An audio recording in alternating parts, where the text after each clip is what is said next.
Hello again. This video is entitled The Technical Aspects of the Hand-Sewn Two-Layer Bowel Anastomosis. This is the second video in a two-part series on bowel anastomosis. In the first video, we discussed the cognitive aspects of the bowel anastomosis, and now we're going to be discussing the technical aspects. Again, my name is Edward Schipper. I'm one of the Surgical Education Fellows at the Goodman Surgical Education Center, and this video was prepared with the assistance of Dr. Brendan Visser, one of the staff hepatobiliary surgeons at Stanford Hospital Center. First, let's describe an overview of the technical steps of the procedure before looking at each step in detail. Remember that we are describing a side-to-side, hand-sewn, two-layer bowel anastomosis in this model. In the first video, we defined a bowel anastomosis as a surgical technique that creates a connection between two loops of bowel that were not previously connected. In a hand-sewn anastomosis, this is done by creating an enterotomy in each loop of bowel and then placing sutures in the edges of the enterotomies to bring them together, resulting in a single common opening between the two loops of bowel. The terminology for the individual steps of a hand-sewn two-layer bowel anastomosis are described in terms of an anterior versus posterior component and an inner versus outer component. In this case, anterior versus posterior refers to the edge of the enterotomy relative to the lumen of the single common opening that arises from the anastomosis. In general, the steps of the procedure follow a posterior to anterior approach. The posterior edges of the enterotomies are sutured together first, and the anterior edges of the enterotomies are sutured together last. This approach is taken to maintain exposure. Suturing the anterior edges first would prevent visualization of the posterior edges before they could be reapproximated. Also, remember that a hand-sewn two-layer bowel anastomosis is so called because two different series of sutures are used to reapproximate both the anterior and posterior edges of the enterotomies. Thus, the terms inner versus outer refer to the location of each series of sutures relative to the respective edges of the enterotomies. To complete the entire procedure, an outer and inner series of sutures is placed to close the posterior edges of the enterotomies, and then an inner and outer series of sutures is placed to close the anterior edges of the enterotomies. So 4 series of sutures in total. If we count the creation of enterotomies as a unique step, that means there are 5 different steps in the whole procedure. 1, suturing the posterior outer layer. 2, creation of enterotomies. If you're confused about why the creation of enterotomies isn't the first step, hang tight for a few seconds. We'll explain this shortly. 3, suturing of the posterior inner layer. 4, suturing of the anterior inner layer. And 5, suturing of the anterior outer layer.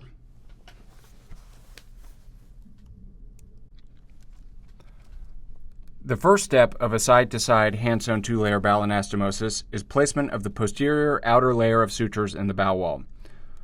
This step is done first, prior to the creation of enterotomies, in order to fix the loops of bowel to one another and ensure that once the enterotomies are created, that they will stay aligned. In this step, the surgeon selects a non-adsorbable suture, typically 3/0 silk, and places a series of interrupted sutures using a technique known as Lembert sutures. Let's take a look how a single Lembert suture is placed in the cross-sectional view. In this technique, the surgeon takes a non-full-thickness seromuscular bite of each loop of bowel adjacent to what will eventually be the posterior edge of each enterotomy.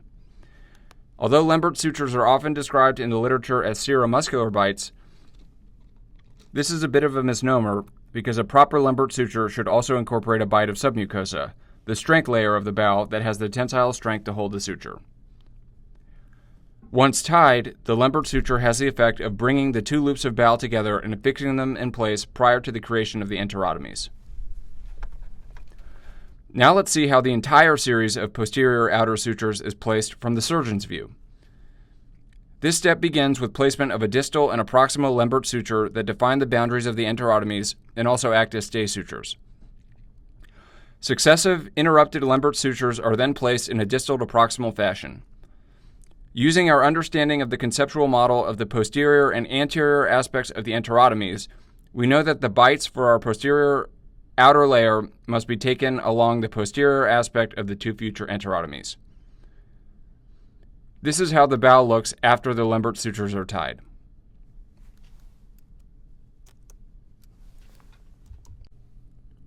Now that we have reviewed a schematic for the placement for the posterior outer series of sutures, let's see a master surgeon, Dr. Visser, perform this step on a rubber bowel model. You can imagine that he is standing at the right side of the operating table with the patient's head towards the left of the screen. The patient's anterior aspect is towards the ceiling and the patient's posterior aspect is towards the floor. He'll be providing a number of technical pearls along the way, so take notes.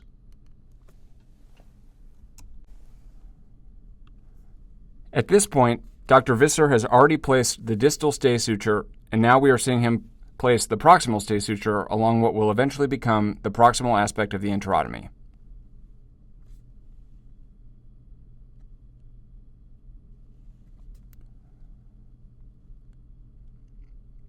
You'll notice that the two stay sutures are placed in snaps.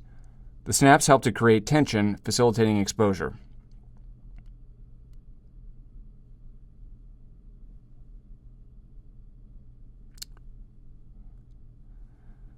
Now we see Dr. Visser begin to place a series of interrupted Lembert sutures in a distal to proximal fashion. Again, this layer is closed using 3/0 silk sutures. The bites he is taking are non-full thickness seromuscular bites.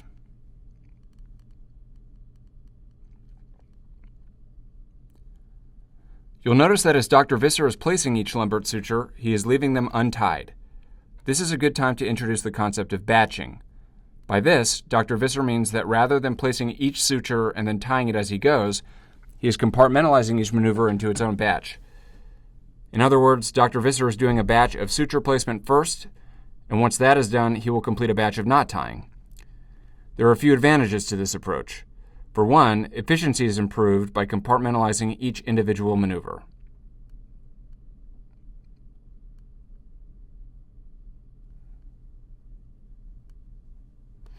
This approach also improves exposure.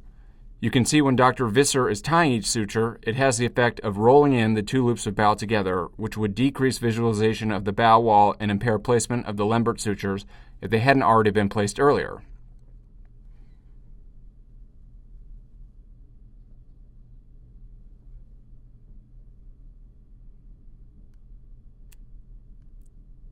If you're paying close attention, you've noticed that while Dr. Visser has tied most of the Lembert sutures together, he has left the distal and proximal stay sutures in the snaps untied.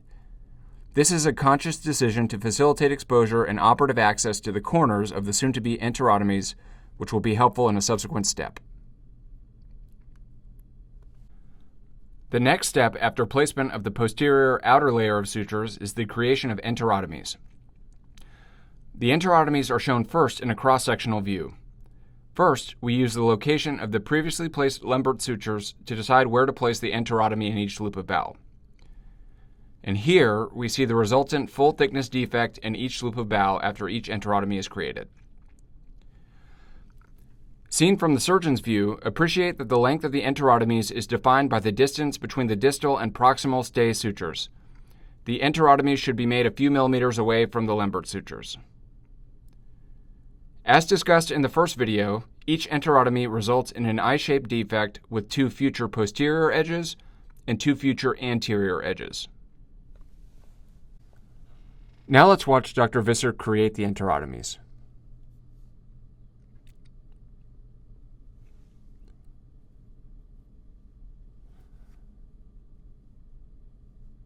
First, he is using a scalpel to initiate the enterotomies.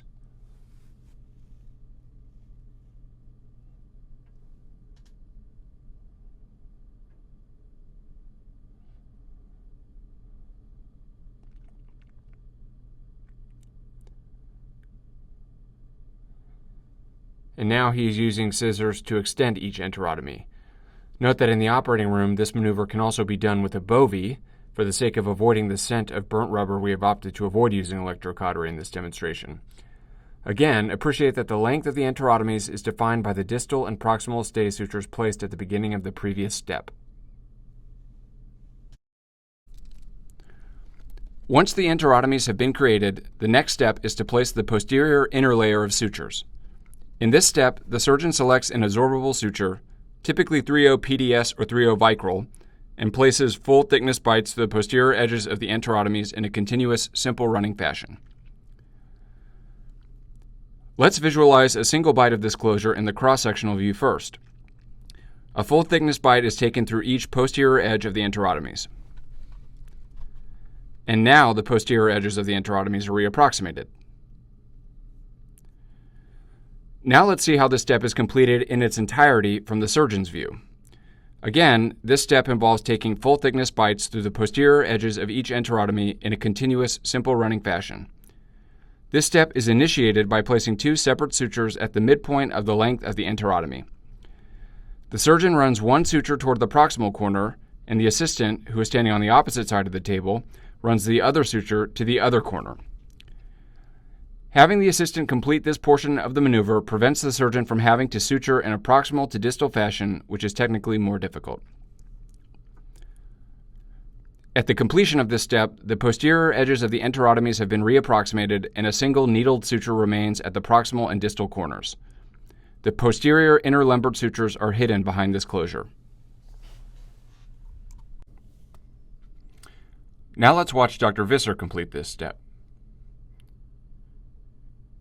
Here we see Dr. Visser placing the first of two sutures, taking a full thickness bite through both posterior edges of the enterotomies at the midpoint of their length.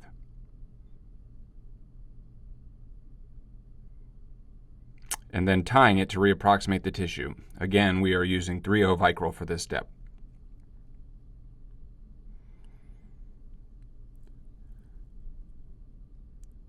Now we see Dr. Visser placing the second suture in the same fashion.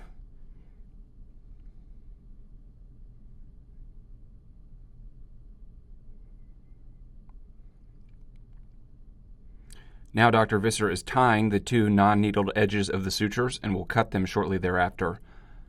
This maneuver has the effect of further ensuring that the posterior edges of the enterotomy stay reapproximated. Here he is placing the more distal suture in a snap to hold tension and facilitate exposure.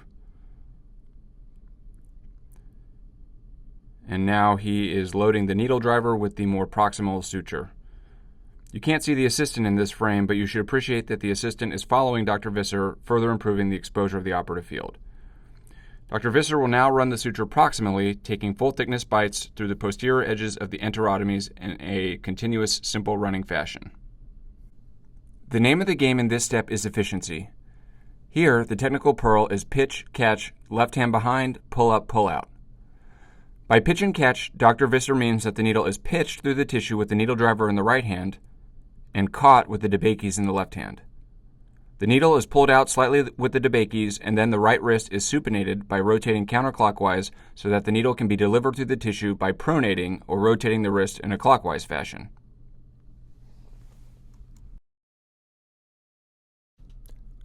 After the pitch-catch maneuver, he places his left hand behind, meaning that he is moving the DeBakey back to the right-hand side of the enterotomy and using it to guide the suture down as he pulls up and pulls out with his right hand.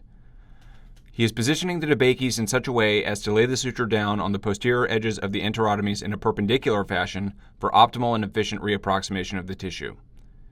At the end of the maneuver, notice that he rolls his right hand to prevent kinking of the suture.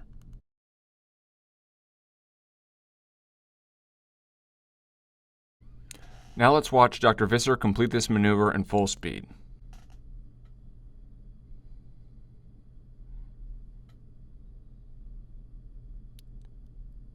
Pitch, catch, left hand behind, pull up, pull out.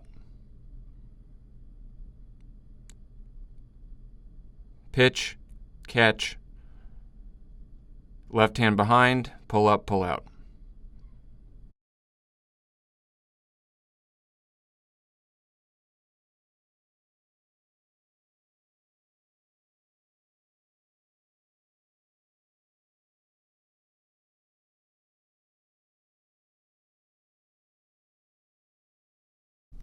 Because the geometry of the edges changes at the corners, Dr. Visser modifies his technique here by taking a separate bite through each edge of tissue to ensure the proper orientation of the suture. Note that while this maneuver requires taking the first bite in a forehand pronating fashion, with the needle loaded in the standard position, the second bite must be taken in a backhand supinating fashion with the needle loaded backwards. Again, Dr. Visser has a few pearls for needle handling to facilitate switching between the forehand and the backhand position thus maximizing efficiency. Imagine that there is an axis defined by the length of the debakes. Now imagine that there is another axis defined by the needle between the heel, or the blunt end of the needle, and the toe, or the sharp end of the needle.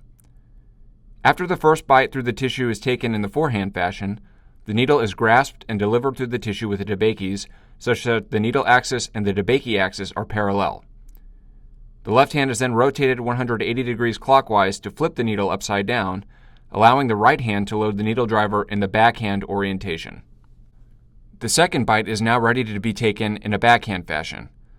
Unlike the previous bite, however, the left hand is used to grasp the tip of the needle such that the debake axis is perpendicular to the needle axis. The debakes are then retracted towards the surgeon's belly, and the tension created by this maneuver causes the needle tip to rotate in the debakes, allowing the needle to be grasped in the normal forehand position for the next bite. Now let's watch Dr. Visser complete this maneuver in full speed.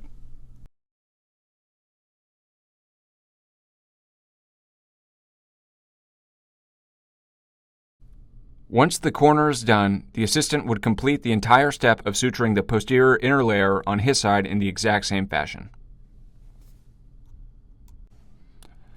Now that the posterior edges of the enterotomies have been reapproximated, the next step is directed towards closure of the anterior edges. The same absorbable suture used in the previous step is used for the anterior inner series of sutures. This step also involves taking full thickness bites, but unlike the previous step, a technique known as the canal stitch is used.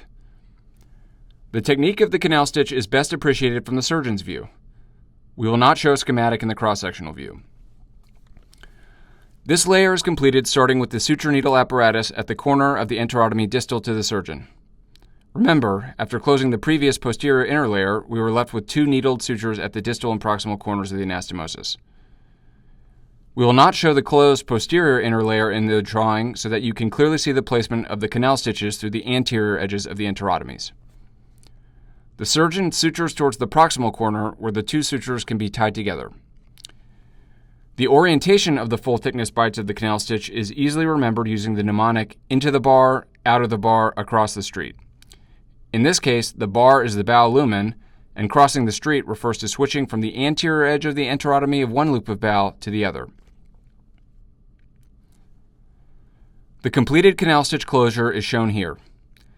Both the posterior and now the anterior edges of the enterotomies have been reapproximated, resulting in a single common opening between the two loops of bowel. Now let's watch Dr. Visser complete this step. The just completed posterior inner layer suture at the proximal corner is placed in a snap, and now Dr. Visser is loading his needle driver with the suture at the distal corner. The assistant is following Dr. Visser to assist with the exposure. Again, the mnemonic for the canal stitch is into the bar, out of the bar, across the street. Here we see Dr. Visser going into the bar, out of the bar, and crossing the street. Notice that after crossing the street, he does not pull the suture through, but will complete the same maneuver on the other edge of tissue first for improved efficiency. Notice that Dr. Visser is using his debakes to invert the tissue edges as he pulls the suture through with his right hand for optimal reapproximation of tissue.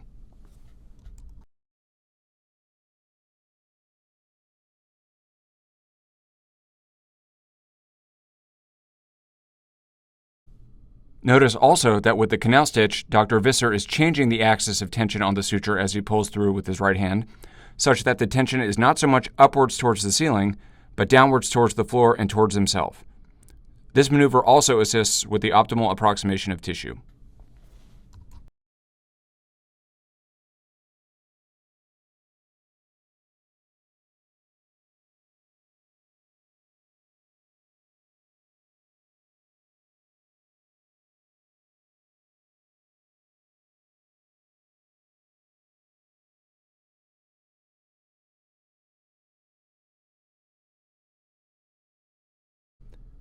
Once the canal stitch has been run to the proximal corner, it is tied to the other suture there and cut.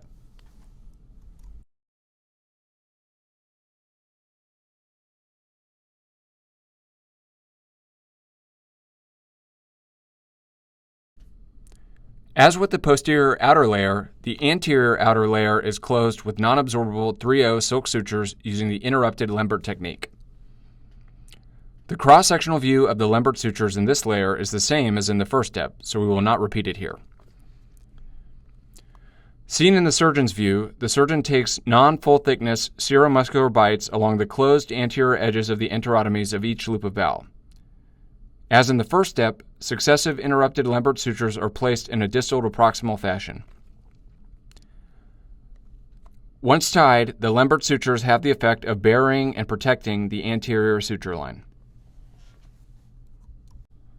Now let's watch Dr. Visser complete this step. Since this step is essentially identical to the posterior outer layer of Lembert sutures, we'll speed through the video. Again, Dr. Visser is taking seromuscular bites with his Lembert sutures. You can also appreciate that once again he is batching, completing all of the suturing first, then the knot tying, and then the cutting of all the sutures.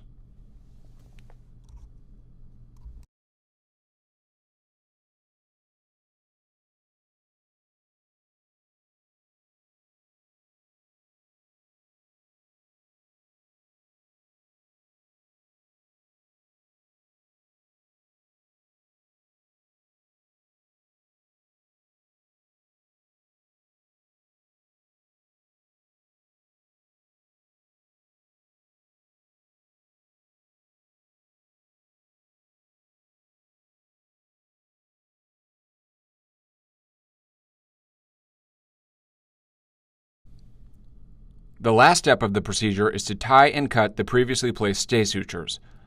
Again, these were deliberately left untied at the beginning of the procedure to facilitate exposure of the corners.